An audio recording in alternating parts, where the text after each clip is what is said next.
That would prove to be a bad move because one tight turn later, the $1.2 million car was history when Griffin slammed it into the wall.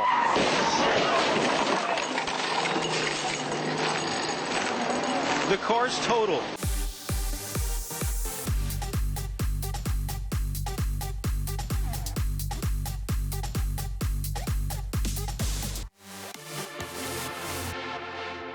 For anyone who cared about cars in 2007, especially Ferraris, there are two things that you remember from that year.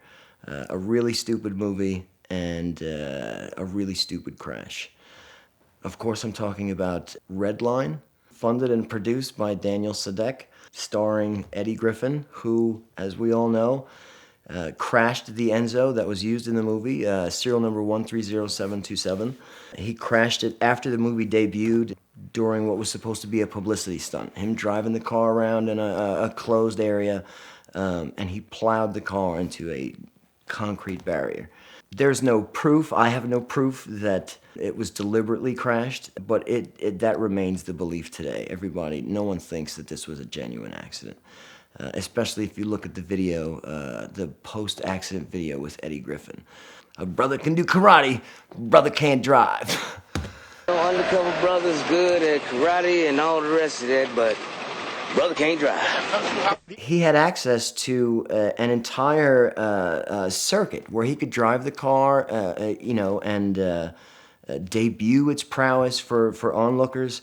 And he still somehow managed to find a gigantic concrete barrier way off to the side that he not only hit, but inadvertently used to launch the car into the air, deploying the airbags, and it was a mess. The car was totaled. So there is a thing about which I recently learned called earned media, where an event, if it has enough exposure, it can, in itself, promote a larger thing. And that's what happened here with the Eddie Griffin Enzo. The crash and the subsequent interviews were so public and so viral that they seemed like they would lend credibility to the movie, the $26 million movie that ended up grossing only $8.4 million. It was a huge flop. So for those of you who were lucky enough to not sit through this movie, let me describe to you how in some cases, from scene to scene, some of the cars were clearly not the same car. Maybe calipers were a different color, or it had a different interior color or something.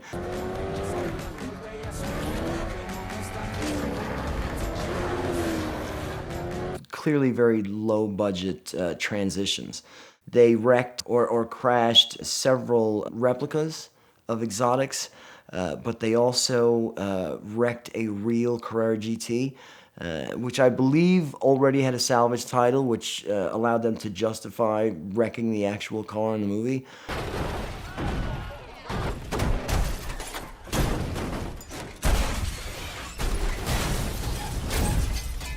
It probably had a plot. I don't think anybody remembers. If you look up Daniel Sadek today, the producer of the movie, you will find that he is the king of subprime mortgage lending. The good news about being called king is that you are still called king even after you are no longer the king. If you Google him and you do a little digging, you'll find out that he still owes money to some people from back in his subprime days. He is still resting on those subprime laurels from 15 or so years ago. It's possible that he knew the movie wasn't going to do well. I believe that people who had his ear, at least one of them had to tell him, listen, nobody's going to watch this heaping pile of a movie.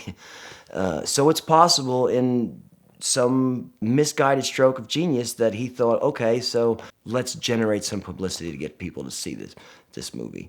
And it's possible he encouraged Eddie Griffin to deliberately total a $1.5 million car to promote a movie that only grossed 8 point something in the theaters. So genius Stupidity, I don't know. That's not my call to make. But it's certainly one of more flamboyant Enzo stories that I have in my database. So Matthews Auto Sales in Houston, Texas, had the car for sale the following year. It was the movie debuted in March 2007 when Eddie Griffin wrecked it. By August of 2008, Matthews Auto Sales had fixed it up. It was repaired. $91,000 in parts and $50,000 in labor. They still had it for sale on eBay in October of 2008. After that, they also had the original bumper that came off during the crash. They had that for sale on eBay, asserting that any proceeds made from that sale would go to American Cancer Society or the American Diabetes Association. As it turns out, the car ended up going to another brother who can't drive, Andy House, the guy who parked his Veyron in the Galveston Bay after a Pelican flew and caused him to drive off the road. So the car went on to live a normal Enzo Ferrari life, thankfully. It's been seen at car shows. It was at the 2014 Radnor Hunt Concours. It was also financed by Premier Financial Services in Wisconsin. I hope whoever has it now is a brother or sister who can drive. The Simple Lease from Premier Financial Services is the most powerful tool in the world of exotic car financing. You get all the benefits of a lease, like the tax preference as well as the low payments, plus the benefits of a traditional loan. You can build up equity, pay it off at any time, and along the way you'll know exactly where you stand with their easy-to-understand amortization table. Premier's amazing nationwide team is standing by and ready to help you own your dream car in a way that's easier and more affordable than you could ever imagine. Whether it's a vintage Porsche, a modern McLaren, or a multi-million-dollar car collection, Premier is here to help. They've been supporting VINwiki for the last 6 years, and we certainly love them for that, but even more so, we love them because they make it easier and more affordable than you could imagine to own your dream car.